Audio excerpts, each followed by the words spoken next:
The murder of Ishbosheth. When Ishbosheth, Saul's son, heard about Abner's death at Hebron, he lost all courage, and all Israel became paralyzed with fear. Now there were two brothers, Baanah and Rechab, who were captains of Ishbosheth's raiding parties.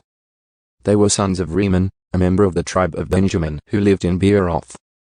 The town of Beeroth is now part of Benjamin's territory because the original people of Beeroth fled to Jotham, where they still live as foreigners.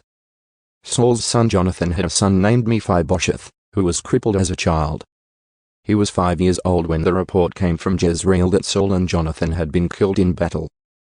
When the child's nurse heard the news, she picked him up and fled. But as she hurried away, she dropped him, and he became crippled. One day Rechab and Baanah, the sons of Rimmon from Beeroth, went to Ishbosheth's house around noon as he was taking his midday rest. The doorkeeper, who had been sifting wheat, became drowsy and fell asleep. So Rechab and Baanah slipped past her. They went into the house and found Ishbosheth sleeping on his bed. They struck and killed him and cut off his head. Then, taking his head with them, they fled across the Jordan Valley through the night. When they arrived at Hebron, they presented Ishbosheth's head to David.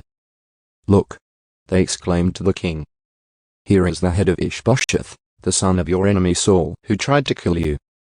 Today the Lord has given my lord the king revenge on Saul and his entire family."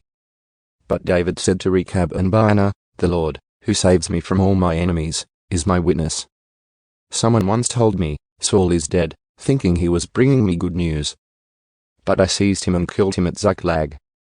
That's the reward I gave him for his news.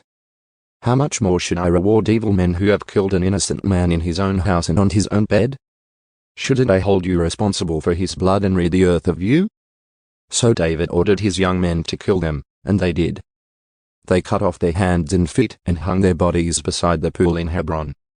Then they took Ishbosheth's head and buried it in Abner's tomb in Hebron.